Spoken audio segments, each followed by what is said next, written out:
അസ്സലാമു അലൈക്കും. പ്രിയപ്പെട്ടവരെ, നമ്മുടെ കൂട്ടത്തിൽ ഒരുപാട് പേർ അനുഭവിക്കുന്ന പ്രയാസത്തിനുള്ള ഒരു മറുപടിയും ഏറ്റവും വലിയ പരിഹാരവുമാണ് ഇന്ന് ഞാൻ നിങ്ങൾക്ക് ഷെയർ ചെയ്യുന്നത്. കൃത്യമായി ശ്രദ്ധിച്ചു കേട്ടിരിക്കണം. അതായത് വസ്വാസ് കൊണ്ട് ബുദ്ധിമുട്ടുന്ന ഒരുപാട് പേർ നമ്മുടെ കൂട്ടത്തിലുണ്ട്. ഈ വീഡിയോ നിങ്ങൾ കൃത്യമായി കണ്ടാൽ നിങ്ങളുടെ ജീവിതത്തിൽ ഒരിക്കലും വസ്വാസ് വരില്ല. വസ്വാസ് ഇല്ലാത്തവരാണെങ്കിൽ അതിൽ നിന്ന് മാക്സിമം മാറി നിൽക്കാൻ നിങ്ങൾക്ക് സാധിക്കും. ഇനി വസ്വാസ് വരുന്ന ഘട്ടമാണെങ്കിൽ അത് ഇപ്പോൾ തന്നെ ഒഴിവാക്കാൻ പറ്റും. മാത്രമല്ല, ഏത് കടികട്ടിയുള്ള വസ്വാസ് നിങ്ങൾക്കുണ്ടെങ്കിലും അത് ഇന്നേ വരെ ശ്രമിച്ചിട്ട് മാറ്റാൻ പറ്റിയിട്ടില്ല എങ്കിലും ഈ രൂപത്തിൽ പതിവാക്കിയാൽ നിങ്ങൾക്ക് ഏതായാലും മാറ്റാൻ പറ്റും. അല്ലാഹു സുബ്ഹാനഹു തആല തൗഫീഖ് നൽകി അനുഗ്രഹിക്കട്ടെ, ആമീൻ. അതുകൊണ്ട് ഈ വീഡിയോ നിങ്ങൾ കൃത്യമായി കേട്ടിരുന്നാൽ മതി. 3 വിഷയങ്ങളാണ് പ്രധാനമായും ഇന്ന് ഞാൻ നിങ്ങളോട് സൂചിപ്പിക്കാം. ഒന്ന്, എങ്ങനെയാണ് ഒരു മുസ്ലിമായ മനുഷ്യനിക്ക് വസ്വാസ് വരിക എന്നുള്ള വിഷയം. രണ്ടാമത്തെ കാര്യം, ഈ വസ്വാസ് കംപ്ലീറ്റ് മാറാൻ വേണ്ടി അല്ലെങ്കിൽ ഇതിനെ വരുന്ന സമയത്തിൽ തന്നെ ഒഴിവാക്കാൻ വേണ്ടി നമ്മൾ ചെയ്യേണ്ട കാര്യം. മൂന്നാമത്തെ വിഷയം, ഇതിനു വേണ്ടി അതായത് ഈ വസ്വാസ് കംപ്ലീറ്റ് മാറാൻ വേണ്ടിയുള്ള പ്രത്യേകമായ ദിക്റുകളും അതേപോലെ വിശുദ്ധമായ ഖുർആനിലെ പ്രധാനപ്പെട്ട 2 സൂറത്തുകളും. ഈ സൂറത്തുകൾ നമ്മൾ പതിവാക്കുക, അതേപോലെ ഈ ദിക്റുകളും ചൊല്ലുക. എന്നാൽ ഇത് നമ്മളിൽ നിന്ന് കംപ്ലീറ്റ് മാറിക്കിട്ടും. അല്ലാഹു സുബ്ഹാനഹു തആല തൗഫീഖ് നൽകി അനുഗ്രഹിക്കട്ടെ, ആമീൻ എന്ന് കൂടി ആമുഖമായി ദുആ ചെയ്യുകയാണ്. കഴിഞ്ഞ കുറച്ച് ദിവസങ്ങളായി എന്നെ ഒരുപാട് പേർ കോൺടാക്റ്റ് ചെയ്ത് പ്രശ്നം പറയുന്ന ഒരു വിഷയമാണ്. എത്രത്തോളം എന്ന് വെച്ചാൽ ചില ആളുകൾ വളരെ താല്പര്യത്തോടെ അല്ലെങ്കിൽ വളരെ വിഷമത്തോടെ എന്നെ കോൺടാക്റ്റ് ചെയ്തുകൊണ്ട് എന്നോട് ചോദിച്ച കാര്യമാണ്, വസ്വാസ് കൊണ്ട് ബുദ്ധിമുട്ടുകയാണ്, ഒരു കൗൺസിലിംഗ് തരോ എന്നുള്ള വിഷയങ്ങളടക്കം. അതുകൊണ്ട് ഞാൻ നിങ്ങളോട് പറയുന്നത്, ആ കോൺടാക്റ്റ് ചെയ്ത ആളുകളെ സ്വഭാവങ്ങളൊക്കെ വെച്ച് എനിക്ക് മനസ്സിലായ ഒരു കാര്യമുണ്ട്. ഈ കോൺടാക്റ്റ് ചെയ്ത ആളുകൾ ഭൂരിഭാഗവും അധികവും നല്ല രൂപത്തിൽ ജീവിക്കണമെന്ന് ആഗ്രഹിക്കുന്ന ആളുകളാണ്. അതായത് ഇസ്ലാമിക ചിട്ടയോട് കൃത്യമായി ജീവിക്കണമെന്ന് ആഗ്രഹിക്കുന്ന ആളുകളാണ്. ഹറാമിൽ നിന്നൊക്കെ മാറി നിന്ന് നിസ്കാരങ്ങളും അതേപോലെ വിശുദ്ധമായ ഖുർആൻ പാരായണമൊക്കെ കൃത്യമായി കൊണ്ടുപോയി അങ്ങനെ നല്ല ജീവിതത്തിൽ നല്ലൊരു ചിട്ട ഉണ്ടാകണമെന്ന് ആഗ്രഹിക്കുന്ന ആളുകളാണ്. ഇങ്ങനെ നല്ല രൂപത്തിൽ ജീവിക്കണമെന്ന് ആഗ്രഹിക്കുന്ന ആളുകൾക്കാണ് കൂടുതലായും വസ്വാസ് വരുന്നത്. എന്തായിരിക്കും അതിനുള്ള കാരണം? അതാണ് ആദ്യം ഞാൻ നിങ്ങളോട് സൂചിപ്പിക്കുന്നത്. അതായത് എപ്പോഴാണ് ഒരു മനുഷ്യനിക്ക്, ഒരു മുസ്ലിമിനിക്ക് വസ്വാസ് വരിക എന്നുള്ളത്. അത് നമ്മൾ മനസ്സിലാക്കേണ്ട ഒരു കാര്യം, പിശാജ് അതായത് ഇബ്ലീസ് ഒരു മുസ്ലിമായ മനുഷ്യനെ എങ്ങനെയെങ്കിലും വഴിപിഴപ്പിക്കാനുള്ള ശ്രമം നടത്തിക്കൊണ്ടിരിക്കും. അങ്ങനെ അവൻ ആദ്യ ശ്രമം എങ്ങനെയെങ്കിലും അവനെ ഇസ്ലാമിൽ നിന്ന് പുറത്തു ചാടിക്കാനാണ്. നമുക്കറിയാം, ഈ പുതിയ കാലത്ത് സോഷ്യൽ മീഡിയയിലൊക്കെ പ്രത്യേകിച്ച് ഈ കേരളക്കരയിൽ തന്നെ ഒരുപാട് പേർ മുസ്ലിം നാമധാരികളായ ആളുകൾ, അവർ മുസ്ലിം നാമധാരികളായിരിക്കും, ഒരു പക്ഷെ ജനിച്ച് വീണത് മുസ്ലിം കുടുംബത്തിലായിരിക്കും. എന്നാൽ പിന്നീട് ഇസ്ലാമിനെ കുറ്റപ്പെടുത്തുന്ന രൂപത്തിൽ, ഇസ്ലാമിനെ പരിഹസിക്കുന്ന രൂപത്തിൽ, വേണ്ടാത്തരങ്ങൾ ഒരുപാട് നുണകൾ പ്രചരിപ്പിക്കുന്ന രൂപത്തിൽ അങ്ങനെ യുക്തിവാദ ചിന്താ ലേബലുകളിലും മറ്റുമൊക്കെ പ്രവർത്തിക്കുകയും അതിൽ അവർ വലിയ ആവേശം കണ്ടെത്തുകയൊക്കെ ചെയ്യുന്ന ഒരുപാട് പേര് നമുക്ക് കാണാൻ സാധിക്കുന്നുണ്ട്. എന്നാൽ നമ്മൾ മനസ്സിലാക്കേണ്ടത്, അവരുടെ കാര്യത്തിൽ ഇബ്ലീസ് വലിയ സന്തോഷമായിരിക്കും. കാരണം വെച്ചാൽ അവരെങ്ങനെയെങ്കിലും ഇസ്ലാമിൽ നിന്ന് പുറത്ത് ചാടിച്ച് കിട്ടിയല്ലോ എന്നുള്ള സന്തോഷമായിരിക്കും അവർക്കുണ്ടാവുക. അതേപോലെ ഇസ്ലാമിൽ നിന്ന് പുറത്ത് ചാടിപ്പിക്കാനുള്ള ഒന്നാമത്തെ ശ്രമം ഇബ്ലീസ് നടത്തും.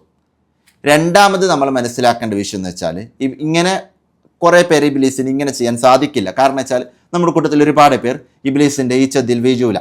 അപ്പോൾ ഇബ്ലീസ് ചെയ്യുക, എങ്ങനെയെങ്കിലും അവനെ ബിദ്അത്തുകാരനാക്കി മാറ്റുക എന്നുള്ളതാണ്. നമുക്ക് ഇന്നും അത് ധാരാളമായി കാണുന്നുണ്ട്. അതായത് നല്ല അഹ്ലുസുന്നത്തി വൽ ജമാഅത്തിൻ്റെ ആശയത്തിൽ വളർന്നൊരു വ്യക്തി, അല്ലെങ്കിൽ നമ്മുടെ നല്ല സുന്നി മദ്രസകളിൽ പോയി പഠിച്ചൊരു വ്യക്തി കുറച്ച് കഴിഞ്ഞ് വലുതായപ്പോൾ കൂടുതൽ ഇസ്ലാമിക വിവരങ്ങളൊന്നും പഠിച്ചിട്ടുണ്ടാവില്ല. ഒരു അറബിയിലെ ഒരു ഇബാറത്ത് കൊടുത്താൽ കൃത്യമായി തെറ്റില്ലാതെ വായിക്കാൻ പറ്റൂല.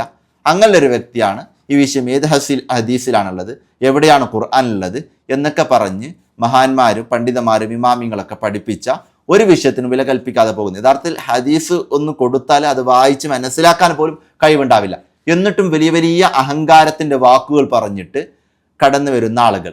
അവിടെ നമ്മൾ മനസ്സിലാക്കണം, അങ്ങനെ വഹാബീസവുമായി ബന്ധപ്പെട്ട് പോകുന്നുണ്ടെങ്കിൽ അല്ലെങ്കിൽ ബിദ്അത്തുകാരനായി ബന്ധപ്പെട്ട് പോകുന്നുണ്ടെങ്കിൽ അവിടെയും അവൻ്റെ കാര്യത്തിൽ ഇബ്ലീസ് സന്തോഷവാനായിരിക്കും. കാരണം വെച്ചാൽ എങ്ങനെയെങ്കിലും കൃത്യമായ അഹ്ലുസുന്നത്ത് വൽ ജമാഅത്തിൻ്റെ ആശയത്തിൽ നിന്ന് അവനെ ചാടിച്ചു കളഞ്ഞല്ലോ എന്ന സന്തോഷം പിശാചിനിക്ക് ഉണ്ടാവും. അവിടെ നമ്മൾ മനസ്സിലാക്കേണ്ടത്, ആ കൂട്ടത്തിലും പെടാതെ ഒരുപാട് പേരുണ്ടാകും. അതായത് ഇബ്ലീസ് ബിദ്അത്തുകാരനാക്കാൻ ശ്രമിക്കും, പക്ഷേ ബിദ്അത്തുകാരനൊന്നും ആയിട്ടില്ല. അതായത് കൃത്യമായ അഹ്ലുസുന്നത്ത് വൽ ജമാഅത്തിൻ്റെ പണ്ഡിതന്മാരുടെ അല്ലെങ്കിൽ മഹാന്മാരുടെ ആ കൃത്യമായി ഇസ്ലാമിൻ്റെ പാരമ്പര്യ രീതിയിൽ തന്നെ കൃത്യമായി അതനുസരിച്ചുകൊണ്ട് ആ ആശയത്തിൽ തന്നെ മുറുകെ പിടിച്ചുകൊണ്ട് പോകുന്ന ആളുകളുണ്ടാകും. അങ്ങനെ ഇബ്ലീസിന് ഒരാളെ ബിദ്അത്തുകാരനാക്കാൻ പറ്റിയിട്ടില്ല എങ്കിൽ ഇബ്ലീസ് അടുത്ത ശ്രമം നടത്താം, എങ്ങനെയെങ്കിലും അവരെ കൊണ്ട് ഒരുപാട് തെറ്റ് ചെയ്യിപ്പിക്കുക എന്നുള്ളതാണ്. അങ്ങനെ ഒരുപാട് തെറ്റ് ചെയ്യിപ്പിക്കാനുള്ള ശ്രമം ഇബ്ലീസ് നടത്തും. നമുക്ക് അതും ഇന്ന് ധാരാളം കാണാം. നല്ല ഒരു സുന്നത്ത് ജമാഅത്തിൽ വിശ്വസിക്കുന്ന, നല്ല ആദർശത്തിൽ അടിയുറച്ച് നിൽക്കുന്ന ഒരു വ്യക്തി തന്നെയായിരിക്കും. പക്ഷേ ജീവിതത്തിൽ ഒരുപാട് തെറ്റുകൾ ചെയ്യുന്നുണ്ടാവും, ഒരുപാട് ഹറാമുകൾ ചെയ്യുന്ന അവസ്ഥയിലേക്ക് മാറും. അങ്ങനെ നിസ്കാരങ്ങൾ ഖളാ ആക്കി മാറ്റുക, അതേപോലെ ഹറാമുകൾ അധികരിപ്പിക്കുക, അങ്ങനെ ശ്രമങ്ങളൊക്കെ ഇബ്ലീസ് അവനിൽ നടത്തും. അപ്പോൾ അവൻ്റെ കാര്യത്തിൽ ചെറിയ സന്തോഷം ഇബ്ലീസ് എനിക്കുണ്ടാവും.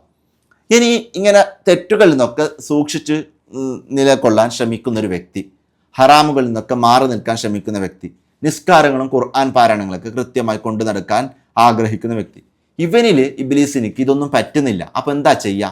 അപ്പോൾ ഇബ്ലീസ് ഈ ചെയ്യുന്ന പ്രവർത്തനങ്ങളിൽ തന്നെ വസ്വാസ് ഉണ്ടാക്കിക്കൊണ്ട് ഒരുപാട് സമയം കളഞ്ഞ് അങ്ങനെ നല്ല പ്രവർത്തനങ്ങളിൽ നിന്നൊക്കെ അവനെ മാറ്റി നിർത്താനുള്ള ശ്രമമാണ് ഇബ്ലീസ് നടത്തുക. അങ്ങനെയാണ് നമ്മുടെ കൂട്ടത്തിൽ ഒരുപാട് പേർ നന്നായി ജീവിക്കണം എന്ന് ആഗ്രഹിക്കുമ്പോൾ വസ്വാസ് കാരണം ഒരുപാട് നല്ല പ്രവർത്തനങ്ങൾ ചെയ്യാൻ പറ്റാതെ വരിക, അതേപോലെ അനാവശ്യമായിട്ടുള്ള കാര്യങ്ങളിലൊക്കെ ഇടപെടേണ്ടി വരിക. ഇതൊക്കെ ചെയ്യുന്നത് ഇബ്ലീസ് നടത്തുന്ന ഒരു തന്ത്രമാണെന്നാണ് നമ്മൾ ആദ്യം തിരിച്ചറിയേണ്ടത്. ഈ തന്ത്രത്തെ തിരിച്ചറിഞ്ഞാൽ മാത്രമാണ് നമുക്ക് ഈ വസ്വാസിൽ നിന്ന് മാറി നിൽക്കാൻ പറ്റുക. ഇനി രണ്ടാമത്, ഈ വസ്വാസ് എങ്ങനെ നമുക്ക് മാറ്റിയെടുക്കാം എന്നുള്ളതാണ്. അവിടെ നമ്മൾ മനസ്സിലാക്കേണ്ട ഒരു വിഷയം, ഒന്നാമത് റബ്ബായ അള്ളാഹുവിൽ അങ്ങേയറ്റം പ്രതീക്ഷകൾ നമുക്കുണ്ടാവുക എന്നുള്ളതാണ്. അതായത് നമ്മളൊക്കെ ഒരുപാട് തെറ്റ് ചെയ്തു. ഈ തെറ്റ് കൊണ്ട് എങ്ങാനും നാളെ അള്ളാഹുവിൻ്റെ മുമ്പിൽ എത്തുന്നുണ്ടെങ്കിൽ, അള്ളാഹു ഈ തെറ്റെങ്ങാനും നമുക്ക് പുറത്തു തന്നിട്ടില്ല എങ്കിൽ നമുക്കറിയാം നമ്മൾ ചെയ്ത തെറ്റുകൾ എത്രയാണ്. പക്ഷെ നമുക്കൊരു പ്രതീക്ഷയുണ്ട്, റബ്ബായ അള്ളാഹു എൻ്റെ തെറ്റുകൾ പുറത്തു തന്ന് എന്നെ വിജയിപ്പിക്കുമെന്നുള്ള, വിജയികളുടെ കൂട്ടത്തിൽ എന്നെ ഉൾപ്പെടുത്തുമെന്നുള്ള ഒരു പ്രതീക്ഷ നമുക്കുണ്ട്. നമ്മൾ മനസ്സിലാക്കേണ്ടത് എപ്പോഴും റബ്ബിലുള്ള ഈ പ്രതീക്ഷ നമ്മൾ കൈവിടാതെ സൂക്ഷിക്കണം. അപ്പോൾ നമ്മൾ എന്തെങ്കിലും ഒരു കാര്യം ചെയ്യുമ്പോൾ അത് ശരിയായില്ല എന്നുള്ള തോന്നലാണല്ലോ യഥാർത്ഥത്തിൽ വസ്വാസിലേക്ക് നയിക്കാം. അപ്പോൾ നമ്മളൊരു കാര്യം ചെയ്തിന് എന്നുള്ളത്, ഇപ്പോൾ ഒരു ഉദാഹരണം, നമ്മൾ ഉളൂ ചെയ്യുമ്പോൾ നിയത്ത് കരുതിയിട്ടുണ്ട് എന്ന് നമുക്ക് ഉറപ്പായാൽ, കുളിക്കുമ്പോൾ നിയത്ത് കരുതിയിട്ടുണ്ടെന്ന് ഉറപ്പായാൽ, അല്ലെങ്കിൽ ഉളൂ ചെയ്യുമ്പോൾ മുഖം കഴുകിയിട്ടുണ്ട് എന്ന് നമുക്ക് ഉറപ്പായാൽ, പിന്നെ നമ്മളതിലേക്ക് മടങ്ങരുത്. കാരണം ശരിയായില്ല എന്നുള്ളത് വീണ്ടും തോന്നിപ്പിക്കലാണല്ലോ വസ്വാസ്. അവിടെ നമ്മൾ രണ്ട് കാര്യം മനസ്സിലാക്കണം. സംശയവും വസ്വാസും രണ്ടും രണ്ടാണ്. ഇപ്പം എത്രത്തോളം എന്ന് വെച്ചാൽ, ഒരു മനുഷ്യനിക്ക് വസ്വാസം ഒന്നുമില്ല. അപ്പോൾ ആ മനുഷ്യനിക്ക് ഒരു ദിവസം ഇങ്ങനെ പെട്ടെന്ന് ഉളൂ ചെയ്ത് കുറേ സമയം കഴിഞ്ഞ്, നിസ്കാരമൊക്കെ ഒരു തവണ നിസ്കരിച്ചതാണ്, പിന്നെ കുറേ തവണ കഴിഞ്ഞ് രണ്ടാമത് നിസ്കരിക്കാൻ ഒരുങ്ങുമ്പോൾ ഉളൂ പോയിനോ ഇല്ലേ എന്നുള്ളത് സംശയമാണ്. അദ്ദേഹത്തിൽ വസ്വാസം ഒന്നുമല്ല, അത് സംശയമാണ്, സംശയമാണ്. അങ്ങനെ ആവുമ്പോൾ ഇവനിക്ക് ഉളൂ ചെയ്യണം എന്നുള്ളത് നിർബന്ധമുള്ള കാര്യമല്ല. കാരണം ഉളൂ മുറിഞ്ഞിനോ ഇല്ലേ എന്ന് സംശയിച്ചാൽ അവിടെ രണ്ടാമത് ഉളൂ ചെയ്യുക എന്നുള്ളത് നിർബന്ധമുള്ള കാര്യമല്ല. അതേ സമയത്ത് ഇവനിക്ക് ഉളൂ ചെയ്യുക എന്നുള്ളത് നല്ലത് തന്നെയാണ് അടുത്ത നിസ്കാരത്തിന് വേണ്ടി, കുഴപ്പമൊന്നുമില്ല. കാരണം വെച്ചാൽ അത് സംശയമാണ്, ആ സംശയത്തിൽ കുറച്ചും കൂടി സൂക്ഷ്മത പാലിക്കുകയാണ് ചെയ്യുന്നത്. എന്നാൽ വേറൊരു വ്യക്തിക്ക് എല്ലാ ദിവസവും ഞാൻ എൻ്റെ ഉളൂ മുറിഞ്ഞോ ഇല്ലേ എന്നുള്ള സംശയമാണ്, അല്ലെങ്കിൽ എൻ്റെ ഉളൂ ശരിയായില്ല എന്നുള്ള സംശയമാണ്. യഥാർത്ഥത്തിൽ അത് സംശയമല്ല, അത് യഥാർത്ഥത്തിൽ വസ്വാസായി രൂപപ്പെടുകയാണ് ചെയ്യുന്നത്. എന്നാൽ അത്തരം വസ്വാസുകളെ നമ്മൾ ഒഴിവാക്കുകയാണ് വേണ്ടത്. അപ്പോൾ നമുക്കിത് ശരിയായില്ല എന്ന് തോന്നുന്നുണ്ടെങ്കിൽ അത് അപ്പോൾ തന്നെ ഒഴിവാക്കിയിട്ട് റബ്ബായ അള്ളാഹുവിനെ സ്വീകരിക്കുമെന്നുള്ള ഒരു വിശ്വാസത്തിലായിട്ട് നമ്മൾ മാറാം. എത്രത്തോളം എന്ന് വെച്ചാൽ, ഈ വസ്വാസമൊന്നും ഇല്ലാതൊരു ഘട്ടം ഉണ്ടായി നമ്മുടെ ജീവിതത്തിൽ. അതായത് 1-2 വർഷങ്ങൾക്ക് മുമ്പ്, ഈ വസ്വാസ് വരുന്നതിന് മുമ്പ് കൃത്യമായി ഉളൂ ചെയ്തും കൃത്യമായി നിസ്കരിച്ചും കൃത്യമായി വീട്ടിലെ ഓരോ ജോലികളൊക്കെ ചെയ്ത് പോയ ഒരു സന്ദർഭവും സാഹചര്യവും ഉണ്ടാകാം. ആ സാഹചര്യം നമ്മൾ ചിന്തിക്കുക. അപ്പോൾ നമുക്ക് ഈ ഒരു പ്രശ്നമൊന്നും ഉണ്ടായിട്ട നമ്മൾ അതേപോലെ മാറാൻ ശ്രമം നടത്തുക. അപ്പോൾ ശരിയായില്ല എന്നുള്ള തോന്നലൊക്കെ വരുമ്പോൾ ഇതൊക്കെ മാറ്റി നിർത്തുക. റബ്ബായ അള്ളാഹു എന്നിൽ നിന്ന് സ്വീകരിക്കുന്നുള്ള ഒരു വിശ്വാസം ഉണ്ടാകുക, അതിന് റബ്ബിൽ വിശ്വാസം ഉണ്ടാവുക. അങ്ങനെ ഈ വസ്വാസിനെ കംപ്ലീറ്റ് മാറ്റി നിർത്താം. ഇതാണ് നമ്മൾ ചെയ്യേണ്ടത്. ഇങ്ങനെ നമ്മൾ മനസ്സുകൊണ്ട് ആത്മാർത്ഥമായിട്ട് ഒരു തീരുമാനമെടുത്ത് ചെയ്യാതെ ഈ വസ്വാസം മാറൂല. ഇനി എല്ലാവരും മനസ്സിലാക്കേണ്ടത്, നിങ്ങളിനി എന്നെ എന്നല്ല മറ്റൊരുപാട് പേരെ കോണ്ടാക്ട് ചെയ്താലും ഈ പ്രശ്നങ്ങൾ ഒരു പക്ഷേ മാറേയില്ല. ഇത് നമ്മൾ ചെയ്യേണ്ടതെന്ന് വെച്ചാൽ സ്വയം തീരുമാനിക്കുകയാണ് വേണ്ടത്. അപ്പോൾ സ്വയം ആലോചന എടുത്ത് സ്വയം തീരുമാനിച്ച് നമ്മൾ സ്വയം മാറ്റേണ്ട വിഷയമാണ്. അപ്പോൾ നമ്മൾ എങ്ങനെയാണ് ഇത് മാറ്റേണ്ടത്? ഒന്ന് ഞാൻ പറഞ്ഞു, റബ്ബിൽ നല്ല പ്രതീക്ഷ ഉണ്ടാവുക. മറ്റൊന്ന്, ഈ വസ്വാസ് വരാനൊരുങ്ങുന്ന ഘട്ടത്തിൽ, ഇപ്പോൾ നിസ്കാരത്തിലൊന്നും നമുക്ക് ചെയ്യാൻ പറ്റില്ല, നിസ്കാരത്തിന് പുറത്തൊക്കെ ഏതെങ്കിലും ഒരു ഘട്ടത്തിൽ വസ്വാസ് വരാണെങ്കിൽ ഔദു ബില്ലാഹി മിനശ് ശൈത്വാനിർ റജീം എന്ന് പറഞ്ഞ് നമ്മൾ ഇടതുഭാഗത്തേക്ക് ചെറിയൊരു തുപ്പൽ പോലെ ചെയ്യാം. അങ്ങനെ ചെയ്യാൻ പറ്റാത്തൊരു ഘട്ടമാണ്, പള്ളിയിലൊക്കെയാണ്, അങ്ങനെ ചെയ്യാൻ പറ്റുന്നില്ല എങ്കിൽ ഔദു ബില്ലാഹി മിനശ് ശൈത്വാനിർ റജീം എന്നെങ്കിലും പറയാം. അതായത് ഔദു പറയാം. അതാണ് വളരെ പ്രധാനമായും നമ്മൾ ശ്രദ്ധിക്കേണ്ട വിഷയം, ഒന്നാമത്തത്. ഇനി നമ്മൾ ചെയ്യേണ്ടത്, ഈ ഒരു പ്രശ്നത്തിലൂടെ പോകുന്നവരാണെങ്കിൽ പല ആളുകൾക്കും ഞാൻ വിഷയം പറഞ്ഞ് അവർക്ക് പരിഹാരം നൽകിയപ്പോൾ ഒരുപാട് പേർക്ക് സന്തോഷമുണ്ടായ കാര്യമാണ്. ഒന്നാമത്, നമ്മൾ ഈ വസ്വാസ് നന്നായിട്ടുണ്ടെങ്കിൽ അത് മാറ്റാൻ ആദ്യം കുറച്ച് പണിയെടുക്കും. അപ്പോൾ നമ്മൾ കൃത്യമായി ആലോചിച്ചുകൊണ്ട് മനസ്സിനെ വല്ലാതെ കൺട്രോൾ ചെയ്തുകൊണ്ട് ഒരു 7 ദിവസം കൃത്യമായിട്ട് പോവാം. ആ 7 ദിവസം പോയാൽ പിന്നീട് കുറച്ചങ്ങോട്ട് നമുക്ക് അത്ര പ്രയാസപ്പെട്ട് കൺട്രോൾ ചെയ്യേണ്ട ആവശ്യമില്ല, ഓട്ടോമാറ്റിക് റെഡി ആയിക്കൊണ്ട് വരും. അങ്ങനെ 14 ദിവസം പോയാൽ ഏകദേശം റെഡിയാവും. ഇനി 21 ദിവസത്തിലേക്കും ഇതേപോലെ കൺട്രോൾ ചെയ്ത് നമ്മൾ പോയാൽ പിന്നെ ഓട്ടോമാറ്റിക് നോർമലായിട്ട് നമ്മൾ മാറും ഇൻഷാ അല്ലാഹ്. അപ്പോൾ അങ്ങനെ ചെയ്യാം, മനസ്സിങ്ങനെ കൺട്രോൾ ചെയ്ത് പോവാം. ഇനി വേറൊരു വിഷയം നമ്മൾ പ്രത്യേകമായി ശ്രദ്ധിക്കേണ്ടത്, നമ്മൾ ഒഴിവ് കിട്ടുന്ന സമയങ്ങളിലൊക്കെ ഖുൽ ബി റബ്ബിൽ ഫലക്കും ഖുൽ ബി റബ്ബിൻ നാസും ഈ 2 സൂറത്തുകൾ അധികമായിട്ട് ഓതാം. 2 സൂറത്തുകളും അധികമായിട്ട് ഖുർആൻ ഓതാൻ പറ്റുന്ന ദിവസങ്ങളിലൊക്കെ ഓതാം. അത് ശ്രദ്ധിക്കാം. ഇനി ഈ ഒരു പ്രശ്നം കംപ്ലീറ്റ് മാറാൻ വേണ്ടിയിട്ട് എനിക്ക് നിങ്ങളോട് നിർദ്ദേശിക്കാൻ പറ്റുന്ന ഒരു കാര്യമാണ് 4444 നാരിത്ത് സ്വലാത്ത് ചെല്ലാൻ വേണ്ടി നമ്മൾ കരുതാം. അത് നമ്മൾ ചൊല്ലി തുടങ്ങാം. അത് നിങ്ങൾ 1 മാസം കൊണ്ടോ അല്ലെങ്കിൽ ഒരു 40 ദിവസം കൊണ്ടോ നിങ്ങൾ പൂർത്തിയാക്കാം. ഈ സ്വലാത്ത് ചൊല്ലുന്ന ഘട്ടത്തിലൊന്നും നിങ്ങൾ വസ്വാസം ഉണ്ടാക്കരുത്. നിങ്ങൾ ആ കൃത്യമായി എണ്ണം വെച്ച് ചൊല്ലാം ഇൻഷാ അല്ലാഹ്. ഇനി നിങ്ങൾ തെറ്റ് വരുന്നുണ്ടെങ്കിൽ റബ്ബ് പൊരുത്തപ്പെട്ട് തരുമെന്നുള്ള ഒരു വിശ്വാസം മനസ്സിലുണ്ടാവാം. ഇങ്ങനെ ചൊല്ലുമ്പോഴും ഇതിലും വലിയൊരു റാഹത്തുണ്ടാവും. ഇതൊക്കെ നമ്മൾ സ്വയം ചെയ്യേണ്ട, വളരെ ആത്മാർത്ഥതയോടെ ചെയ്യേണ്ട ഒരു കാര്യമാണ് ഇൻഷാ അല്ലാഹ്. ഇനി ഇത് മാറ്റിയില്ലെങ്കിൽ ഒരു പ്രശ്നം എന്ന് വെച്ചാൽ ഒന്നിരിക്കൽ നമ്മൾ മാനസികമായിട്ട് വലിയ പ്രയാസത്തിലായിട്ട് മാറും. അതായത് ഒന്നിൽ നിന്ന് മറ്റൊന്നിലേക്ക് അങ്ങനെ വസ്വാസ് വ്യാപിച്ച് പല ഘട്ടങ്ങളിലേക്ക് എത്തി മാനസികമായിട്ട് വലിയ പ്രയാസത്തിലായിട്ട് മാറും. എത്രത്തോളം എന്ന് വെച്ചാൽ ജീവിതത്തിൽ തീരെ സന്തോഷങ്ങൾ നഷ്ടപ്പെട്ട ദമ്പതിമാരെ പോലും നമുക്ക് കാണാൻ പറ്റും. എത്രത്തോളം എന്ന് വെച്ചാൽ ഒരു പക്ഷേ ഭർത്താവിന് വസ്വാസം ഉണ്ടാവില്ല, ഭാര്യയ്ക്കായിരിക്കും, അല്ലെങ്കിൽ ഭാര്യയ്ക്ക് വസ്വാസം ഉണ്ടാവില്ല, ഭർത്താവിനായിരിക്കും.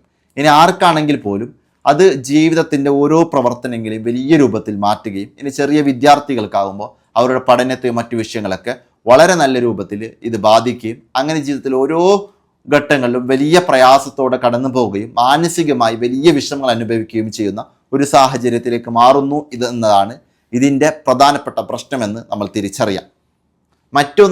ഒന്നിരിക്കൽ ഇങ്ങനെ അല്ല എങ്കിൽ തെറ്റുകൾ അധികരിക്കാനുള്ള പോസിബിലിറ്റിയും ഇതുമൂലം കൂടും. എന്ത് തന്നെയാണെങ്കിലും ഇത് വളരെ മോശം തന്നെയാണ്. അതുകൊണ്ട് നമ്മൾ മനസ്സിലാക്കുക, ഇപ്പോൾ തന്നെ അതിനെ എങ്ങനെയെങ്കിലും മാറ്റാനുള്ള ശ്രമം നമ്മൾ നടത്താം. നല്ല കാര്യങ്ങൾ ചെയ്യാനുള്ള അവസരങ്ങൾ നഷ്ടപ്പെടുകയാണ് വസ്വാസിലൂടെ ചെയ്യുന്നത് എന്നത് കൂടി നമ്മൾ തിരിച്ചറിയാം. അപ്പോൾ ഞാൻ നേരത്തെ പറഞ്ഞ രൂപത്തിൽ വസ്വാസം ഉണ്ടാകുന്ന പ്രഥമ ഘട്ടത്തിൽ, അങ്ങനെ തോന്നലുണ്ടാകുന്ന ഘട്ടത്തിലൊക്കെ നമ്മൾ ഔദ് പറയാം. അതേപോലെ ഖുൽ ബി റബ്ബിൽ ഫലക്കും ഖുൽ ബി റബ്ബിൻ നാസും സൂറത്തുകൾ അധികമായി നമ്മൾ ഓതാം. ഇനി അതേപോലെ 4444 നാരിയ സ്വലാത്ത് ചെല്ലാൻ കരുതാം ആത്മാർത്ഥമായിട്ട്. നിങ്ങൾ ഈ വീഡിയോ എപ്പോഴാണോ കണ്ടത് അന്ന് മുതൽ തന്നെ ഇത് നിങ്ങൾ തുടങ്ങിക്കോളി. അങ്ങനെ നിങ്ങൾക്ക് ഒരു മാസം കൊണ്ടോ ഒരു 20 ദിവസം കൊണ്ടോ നിങ്ങൾക്ക് എത്ര ദിവസം കൊണ്ടാണോ പറ്റുന്നത് അങ്ങനെ പൂർത്തിയാക്കിയാൽ മതി. ഇൻഷാ അല്ലാഹ് റാഹത്തിലായി മാറും. പിന്നെ ഒഴിവ് കിട്ടുന്ന സമയങ്ങളൊക്കെ നമ്മൾ വെറുതെ ഇരിക്കുന്നതിന് പകരം നല്ല ദിക്റുകൾ ചൊല്ലാം, അനാവശ്യമായ സംസാരങ്ങൾക്ക് മാറാം.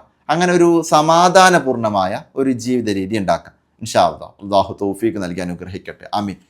നിങ്ങളെ കാര്യത്തിൽ ഫോക്കസ് കൊടുക്കുക, മറ്റുള്ളവരെ കുറിച്ചൊന്നും ചിന്തിക്കരുത്.